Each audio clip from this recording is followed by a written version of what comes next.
Welcome to some new r/malicious compliance stories, where people comply to the letter, but not the spirit of a request. I hope you had a great day. The first story is called Not the Right Amount. I used to work at a mom and pop store that sold clothes, farm supplies, animals and sporting goods. Since we sold sporting goods, we also sold bait fish. Fishermen would frequently stop by our store to buy them to fish with, and they were sold by the dozen. Usually, when I scooped bait, I gave my customers a few extra fish. I had one lady come in to purchase bait fish. So, just as I normally did, I scooped a net full of fish and started dumping them in the bag, counting them individually, and added a few extra to the bag. The lady watched me do this, but insisted that I did not give her the correct amount.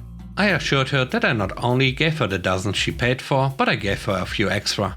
I literally just counted and have done this long enough that I was really good at eyeing when it was over a dozen. This lady just kept insisting that I didn't give her enough, so I said, okay, let's count together just to be sure. So I dumped all the fish from the bag into the net and we started counting together very slowly. We get to 12 and it's obvious there are several extra fish still in the net. I look up at her and I was like, oh, you were right, I didn't give you the right amount. I then proceeded to dump the remaining fish back into the tank right in front of her and gave her exactly the amount she paid for. The next story is called It's Your Policy. Back in high school, I worked a couple of summers for the local college doing things for their dorms. Cleaning, painting, maintenance stuff.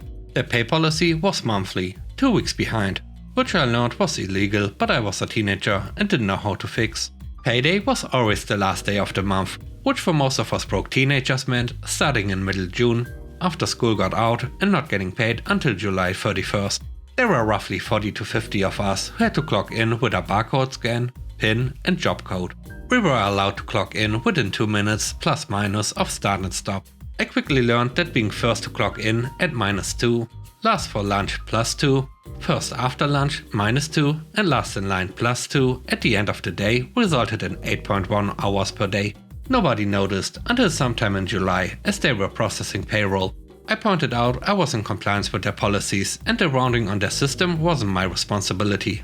I kept it up all summer, not like they could fire me.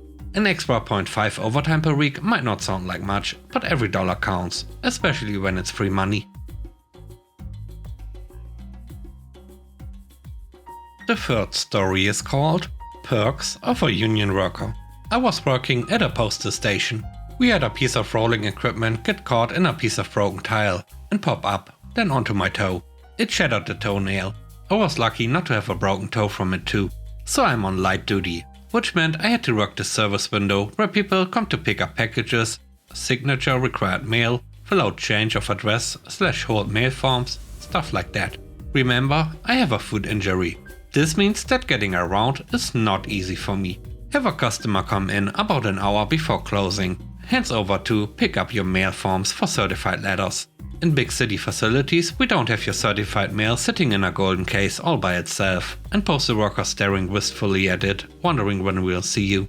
No, we have your mail sorted out by the last number of your street address and traced with hundreds of other certified letters just like yours. It can take quite a while to find your mail when you finally drag yourself in to pick it up. So I go looking for these 2 letters. It was a recent enough thing that I checked the stand-up cubby we had for the latest certified to pickups. Not there. So I hobble to the long-term storage area, about 10 feet from the door. I finally find both letters and go to the window. The customer tells me that he wants to talk to the postmaster because I took 3 minutes to get his mail, and that was unacceptable. I tried to convince him to get the party more likely to be on the premises to handle his complaint, a supervisor.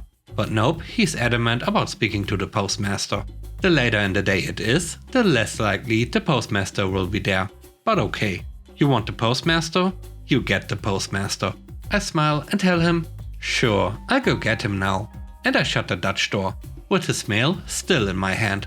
You thought 3 minutes was a long wait? Ha, you just activated a union worker trap card. Now, I did go to the postmaster's office first, but as usual, he wasn't in there. Still, I made a good faith effort to look there. I didn't see him on the floor either, so I checked the dock. I checked the break room and drank a soda while I was there. Knocked on the men's room door. No answer. That soda just worked its way through me. Need to use the ladies now. I was about to check the parking lot to see if his car was even there. Oh, look, there's the postmaster coming back from an offsite meeting. I take the time to bring him up to speed on the customer's complaint. This guy knew me and smiled. How long have you kept him waiting now? I think it's been 20-25 minutes. You can deal with him while I handle the paperwork. This will be fun. You are lucky I like you, because you are a hard worker though. The customer was absolutely livid when the door finally opened again. He demanded that I be fired right then and there. As if that's how it works in a union job. My boss, to his credit, chewed out the customer for being such a jerk to an injured employee, who had actually done a great job in taking only 3 minutes to find 2 letters amongst hundreds in 2 separate locations. He even took one of the trays over to the ledge and slammed it down. He said, "See how long it would take you to go through this to find not 1 but 2 letters, and then tell me 3 minutes is too long." The next story is called HOA Complaints. This was about 10 years ago, 2010-ish. My family lived in a very nice gated community with an HOA. It was during the summer. Most weekends we would bring our boat to the house on Friday nights to take out on Saturdays and then move it back to where we stored it Saturday night. HOA had a rule where you weren't allowed to keep boats within view of the street. Our driveway went up beside the house and we'd intentionally position it to be as invisible as possible for the one night it would be there. Basically, all that was visible was a small T-top over my dad's truck. Our HOA was actually pretty awesome, super laid back, and really only did anything when there was a complaint. It was a relatively small neighborhood, less than 50 houses. The HOA was really good at throwing monthly parties where we'd shut down a cul-de-sac and everyone would bring food and music and we'd all have fun. This was kind of what an HOA is supposed to be in theory. A good thing. Well, Karen had made a complaint to the board about our boat and had provided timestamped photos of multiple violations. Mind you, 1 night a week, but she'd claimed it was consistent. The president came by to tell us, and it wasn't there when he was. We told him our side of the story, that basically it was only there for about 12 hours on the weekend. He said he nor anyone on the board had ever noticed it, but since they had a complaint, they had to request we remove it. I completely doubt they'd actually find or do anything past asking, but rules are rules. Cue my father's mastery of the art of malicious compliance. An important bit of information about this piece of property. When the neighborhood was built, my dad bought the house, as well as a property bordering the back of ours that was not part of the HOA or in the neighborhood. It originally had a small chain link fence between it and the house. It was accessible through a small street with a few homes on it bordering our neighborhood. Well, my dad's beautiful brain started thinking about it. For the cost and inconvenience of storing it at a storage place, he could probably just build a pad for it behind the house. He had a gravel pad put in the corner of the property with a shed over it, intentionally as close to the edge of the property so it would preserve the view out the back, or be very visible from the front of the house, either one. There wasn't any real backlash about it. Apparently, Karen brought it up again, and the board politely informed her that they had no control over that property, and I think she admitted defeat.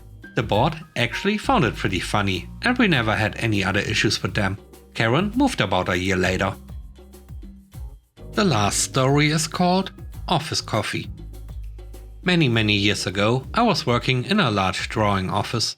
Staff in my section became a bit fed up with the fact that the beverage machines were at the office entrance foyer.